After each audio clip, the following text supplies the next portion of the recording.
All right, let's dive in, fluff. Just the real deal, because if you told me a few months ago that $500 would change my life, I'd have laughed in your face. But that's what happened. My name's Elena Rivera, and what I'm about to tell you isn't just some fairy tale about money or luck. It's about hitting rock bottom and finding something so real, it almost scared me off. You know what I mean? Let's start at the part where everything felt like it was caving in. So, picture this. I'm hunkered down at my desk, typing like my life depends on it, when I hear the absolute last voice I want echoing through the office. Marcos, the ex. The kind of guy who never knows when to quit, still acting like he owns the place, still convinced he owns a piece of me. I can practically feel his smirk from across the room. You'd think after our breakup, he'd move on, right? Nope. Instead, he made sure his little jabs landed right where it hurt, and everyone in the office knew it. Now, here's the thing about May don't usually snap. I swallow it, try to power through.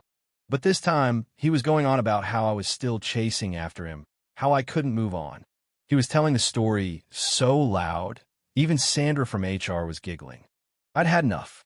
With the annual company party looming where everyone brings a date, I just knew Marcos would show up arm in arm with some pretty little fake, throwing looks my way. I decided I was done playing the victim. I opened my phone and Googled event companion discreet fast. That's when I found William. His profile stood out immediately, no cheesy lines, no forced grins. Just a photo that looked like it was snipped out of Forbes, suit pressed, eyes sharp, not a hair out of place. For $500? Please. Too good to be true, but I didn't care. Desperational make you do bold things. I messaged, need a date for tomorrow. Fee confirmed. Details. 2 minutes later, he's in. We agreed to meet that evening at a quiet cafe neutral ground.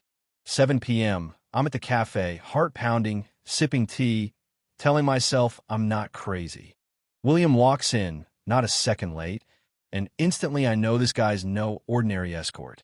He's tall, confident, eyes that don't dart around like he's hiding something, but not wide open either. He sits down, and I lay out the terms. Be my boyfriend just for tomorrow. No improvising, no drama. Keep it simple. He agrees, cool as ever, but when I start drilling down into the script, how we met, how long we've been together, he just listens, no notes, no questions. That unsettled me, but also made me curious. Have you done this before? I asked, searching for some flaw. He smiled, said, not everything's about money. Strange thing to say for a guy I'm paying to be my boyfriend.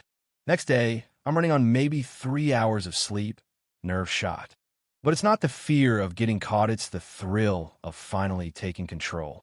I breeze through work, and when William texts to check details, we meet again at the same cafe. He's sharp, keeps up with everything I throw at him, knows about investments, corporate structures, even the quirks of my coworkers. I'm not sure if I should be impressed or worried. We iron out our story, but the more I talk, the more I realize William's knowledge goes way deeper than some casual consultant for hire. That night at the Hilton, the party's buzzing. William shows up looking like he owns the place, and I swear, even the carpet seems to roll out for him.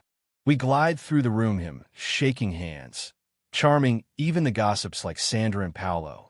But it's when Marcos approaches that everything shifts. He tries to pull me aside, put me on the spot, but William stands his ground. Anything you have to say, you can say in front of my boyfriend. The tension's thick. Marcos eventually storms off, but not without shooting daggers our way. There's this moment on the dance floor and William twirling through the slow song, and I realize I'm starting to forget he's only here because I hired him. He's asking real questions, actually listening. Suddenly, Ricardo accompanies Oasidles up, pegs William's last name, and starts pressing him about Jang Capital. William plays it cool, but I catch something flicker in his eyes. That night, I can't shake the feeling I'm tangled in something bigger. Back home, I start digging. Jang Capital is everywhere in the business press, billion-dollar assets, but no photos of the founder. One line stands out, founded by William Jang. My stomach drops. It can't be right. The next day, Paolo corners me, talking about how William's knowledge was just too specific, stuff you don't pick up from Wikipedia. It doesn't add up, and suddenly, I need answers. William invites me to his apartment in Manhattan, of course. Not just any place, but the kind of spot that makes you check if you're underdressed, even in a new dress. He cooks, tells me about his background at Goldman Sachs, Morgan Stanley, and finally admits it. He's Jane Capital. Why do this? I ask, genuinely confused. Because sometimes I want to be real, he says. Not a CEO, not a bank account, just a guy meeting someone for dinner. I want to believe him, but I'm still scared. I leave with more questions than answers, but I know deep down I'm already hooked. The next day, everything falls apart. I'm called into a meeting with Ricardo and Sandra, who present me with a dossier of evidence against William.